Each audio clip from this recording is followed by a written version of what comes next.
Boa noite, pessoal. Bem-vindos ao Longe Talks de hoje. A gente vai falar de um assunto que a gente nunca trouxe aqui no Longe Talks. A gente vai falar sobre biografia humana e a gente tem a Ângela Veiga para falar sobre isso.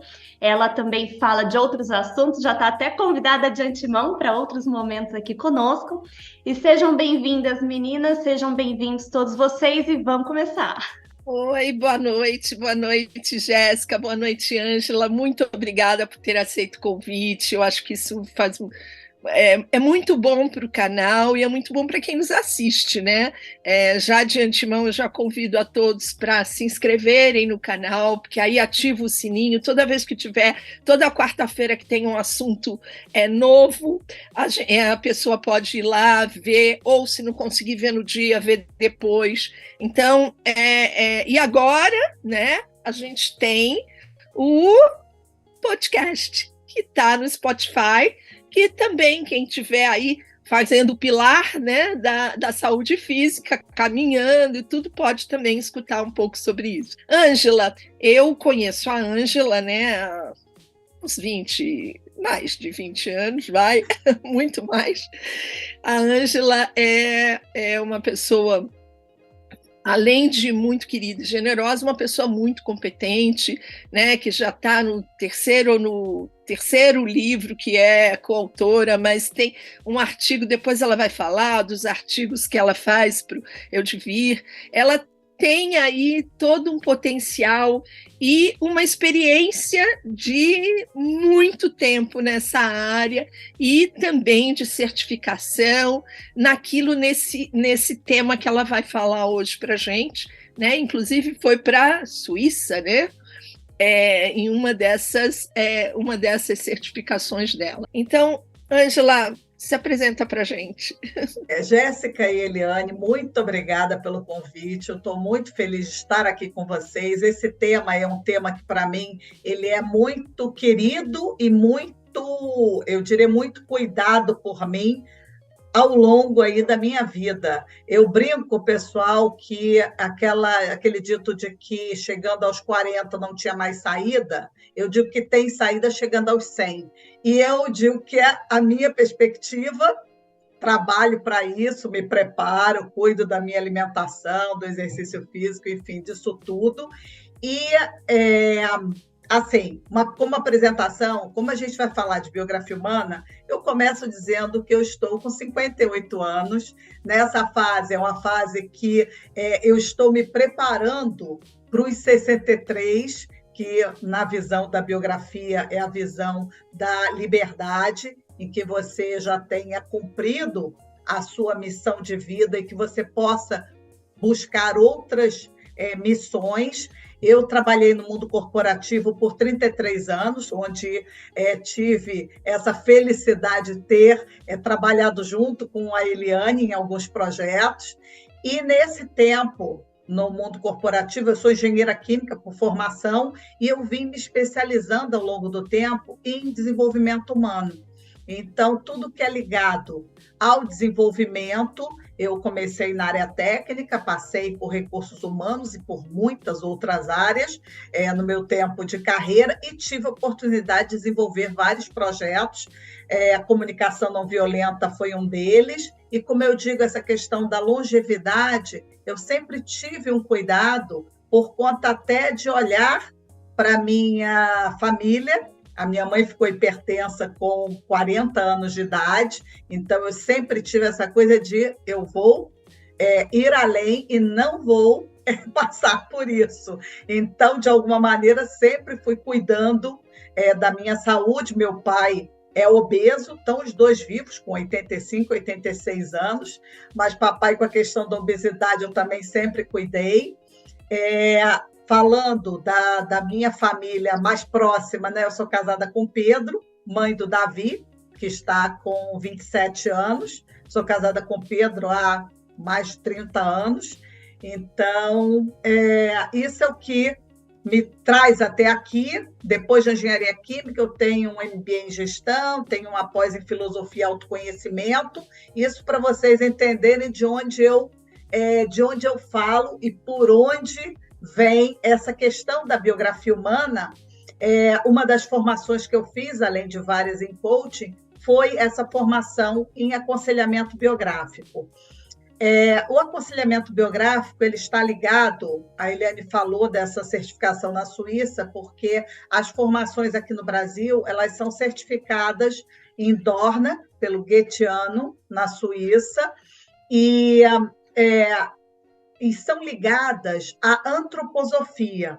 Então, já falando um pouco, fazendo essa conexão com a antroposofia, o que é antroposofia? Antroposofia é um conjunto de conhecimento, se a gente pensar até no termo antropos, sofia, conhecimento, sabedoria, e antropos do homem. A antroposofia ela foi trazida por Rudolf Steiner no início do século passado, 1900 e em torno disso, por uma série de palestras que frutificaram em várias áreas do conhecimento diferentes. Então, na pedagogia Waldorf, na agricultura biodinâmica, na odontologia, na medicina, em farmácia. Então, em várias áreas diferentes, esse conhecimento ele se traduziu em prática e na questão do trabalho biográfico também. O conteúdo dessas palestras do Steiner, ele deixou alguns livros, mas não sobre biografia humana, ele não deixou um livro especificamente. Como eu falei, é o conteúdo dessas palestras que foram sistematizadas em termos de fases da vida por Bernard Livhuth, que foi um médico que fez esse estudo, e aqui no Brasil, a doutora Gudrun Burkhardt foi a pessoa que estruturou, não só no Brasil, mas ela deu aula em vários países do mundo sobre o trabalho biográfico. Eu preciso fazer uma homenagem à doutora Gudrun. Ela faleceu tem um mês, praticamente, com 92 anos de idade, e ela foi uma pessoa super ativa nesse tempo de vida e foi a nossa mestra, a pessoa que nos inspirou a desenvolver esse trabalho e a estudar a biografia humana. Eu convido quem está assistindo para pensar nessas fases que ela vai falar e olhar para a tua vida naquele momento e ver, né, o que teve, quais foram os acontecimentos daquele momento, quais foram as modificações daquele momento. Eu acho que vale essa reflexão, né? Vamos fazer esse exercício aqui.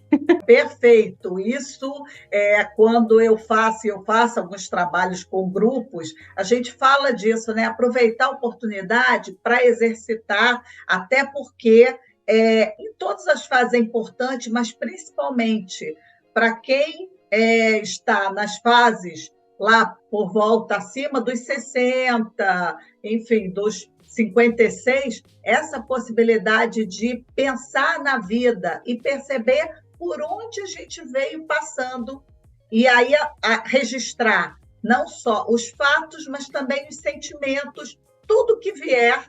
O meu convite, reforçando o que a Jéssica pediu, é que vocês, o que vier, como vocês não vai ser material que vocês precisem compartilhar, o que vier, anotem, aproveitem essa oportunidade, realmente reflexão na antroposofia da vida, que começa com o nascimento e termina com a morte, quando, enfim, o nosso tempo se encerra. Agora, a gente tem essa visão do 0 aos 63 como uma visão macro, considerando que no pós-63 a gente ganha essa liberdade de estar sujeito às leis biográficas. E que leis são essas? São leis que elas podem ser, vamos dizer, apresentadas, primeiro, com essa divisão da vida em setênios.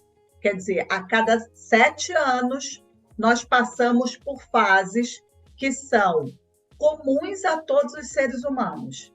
É claro que, considerando as individualidades, a gente vai ter fases, vai ter para pessoas que vai prolongar um pouquinho mais, que vai andar um pouquinho para lá, um pouquinho para cá. Eu tenho grandes fases, que são de 0 a 21, de 21 a 42 e de 42 a 63. Então, essa visão, ela também é uma visão que os chineses já tinham, que os chineses diziam que nós temos 20 anos para aprender, 20 anos para lutar e 20 anos para nos tornarmos sábios. Então, se a gente pensar de 0 a 21, essa primeira fase é a fase de você aprender, é a fase que a gente chama da educação receptiva. Os 20 primeiros anos são os 20 primeiros anos que a gente leva para o desenvolvimento integral do cérebro, né? É isso, exatamente. A gente fala, porque assim, aqui eu vou tratar de algumas camadas, mas tem muitas outras camadas que a gente poderia entrar no desenvolvimento físico, desenvolvimento anímico, psicológico, espiritual. Então, assim, nós vamos falando, eu vou ver que camadas eu consigo trazer para vocês, mas é isso mesmo, Jéssica. Então, aos 7 anos, a gente diz que a criança está pronta para ir para a escola.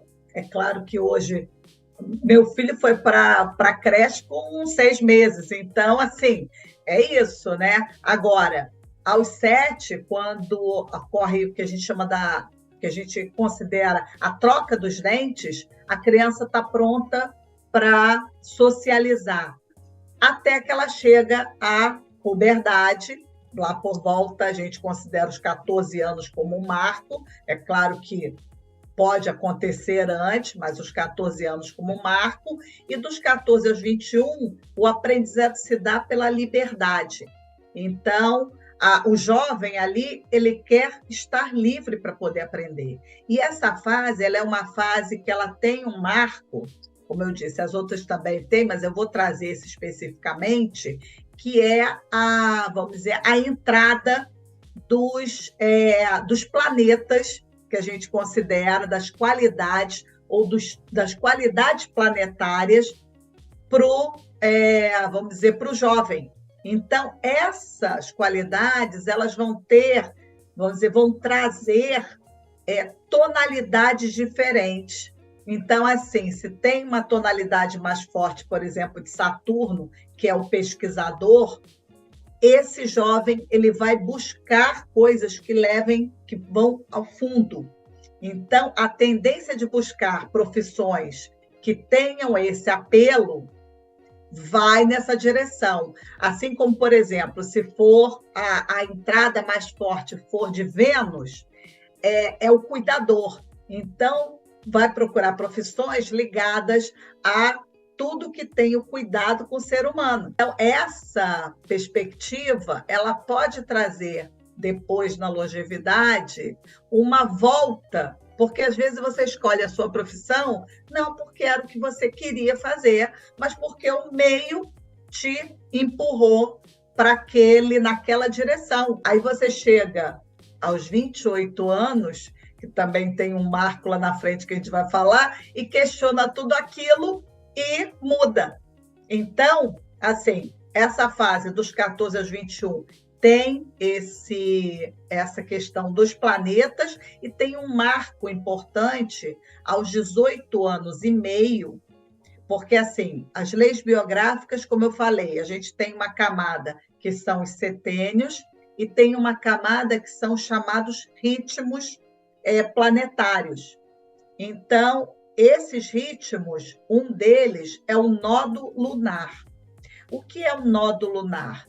O nodo lunar ele acontece a cada 18 anos e meio e ele está ligado à posição do Sol e da Lua na sua carta natal. Então, nesse momento, aos 18 anos e meio, depois aos 37, aos 56 e depois aos 74, você tem marcos ou momentos em que você, de alguma forma, se sente assim, conectado com a sua missão de vida, com a sua vocação. Então, olhar esses marcos também tem, esses ritmos, também traz insights interessantes. Mas você falou num marco aí que me chamou muito a atenção. Aos 56, eu comecei a me questionar sobre que legado eu gostaria de deixar. E eu acho que essa fase tem muito a ver com o legado. E eu queria que você falasse sobre isso também. O que eu posso dizer se a gente saltar para essa fase dos pós 42 anos? E aí, pessoal, quem está assistindo ou quem vai assistir, a gente dá o salto, mas a gente volta. Nós estamos lá nos 18,5 e aí saltamos para o pós 42, que é aquela terceira fase, né? Quando a gente pensa nos grandes blocos, é a terceira fase dos 42 aos 63. Dos 42 aos 49, a gente tem uma fase que a gente chama de cognição imaginativa. Então, surge em nós uma nova visão do mundo. Por isso, essa conexão que você fez com o legado. Porque você tem, ao mesmo tempo, o 56, que é o nodo. Então, o nodo está te perguntando, como eu falei, às vezes o que falta. E talvez para você o que bateu foi qual é o legado que eu vou deixar, ou que eu estou deixando, que eu quero deixar a mais do que o que eu já deixei. Porque se eu pensar que se eu considerar, você fez algumas teses, você escreveu sobre temas, isso é um legado. Então, assim, você já tinha um legado, mas tinha alguma coisa que pedia algo a mais. Então, é isso. E tem muito com a questão da razão de ser, né? A parte da criatividade, que a gente é tolhido, né? Durante o processo de alfabetização ali, a gente vai sendo tolhido a perguntar só determinadas coisas nos momentos mais apropriados, e a gente acaba perdendo um pouquinho, né? Durante esse processo de desenvolvimento, a capacidade de florear, né? Então, nesse sentido, eu acho que isso se retoma, né? Porque a gente não perde, a gente guarda. E aí isso retoma, eu acho que... E tem uma frase que a Eli fala, né? Que quando ela foi se aposentar, ela fala que eu não terminei, não, comecei. Só comecei, né? Então, acho que é isso mesmo, são novos ciclos, novas possibilidades, e quando a gente, que vocês falam, né, dessa conexão, dessa reconexão com a gente mesmo, eu acho que a gente consegue identificar aquela criança, né, que tinha pensamentos amplos e trazer um pouquinho dela, né, claro, com mais discernimento, com mais autonomia, mas né, resgatar um pouquinho essa criança, essa pessoa que você deixou para trás por conta, né, do correria do dia a dia. Então, acho que é super válido assim, a gente fazer. Espero que vocês estejam aí pensando nos momentos que a Ângela falou, e com certeza vocês estão fazendo muitas conexões agora. E aí, Ângela, eu tenho aqui uma pergunta, né? Nem é uma pergunta, na verdade, assim, é um interesse de como eu trago hoje, porque eu falo muito em intergeracionalidade, eu falo muito do encontro de gerações, como eu trago essa ideia e essa filosofia das leis biográficas quando eu entro nesse encontro de gerações? Então, ótima pergunta, Eliane, porque essa é uma questão que a gente está vivendo, e eu percebo muito claramente como você saber em que momento as pessoas com quem você convive estão, o quanto que aquilo te ajuda a perceber e a trabalhar com elas de forma diferente. Então, você se conhecendo, ou se tendo um autoconhecimento e entendendo pelas leis biográficas que cada momento da vida é diferente, tem um apelo próprio, você consegue conviver de uma forma mais saudável, eu diria, não pedindo que pessoas, por exemplo, a fase que a gente está falando de 42 acima é uma fase em que você principalmente pós-49, que você está muito mais para ser mentor e para ajudar pessoas no seu desenvolvimento do que para executar ações operacionais. Não é que elas não vão conseguir fazer isso, mas não é o melhor potencial e o melhor uso da fase em que elas estão. Então, essa convivência ou a intergeracionalidade, se você tem esse conhecimento, ou mesmo que você não tenha o conhecimento das leis biográficas, mas que você dê esse, vamos dizer, esse desconto de perceber que o outro pode estar num momento diferente do seu. Nossa, eu só tenho que agradecer muito e assim, dizer que nesse tema a Ângela sempre é a minha inspiração, né? A gente chegou a ter algumas conversas, né? Na verdade, eu diria assim, eu peguei um pouquinho da mentoria da Ângela em alguns momentos, quando lá eu estava pensando para onde eu ia, né?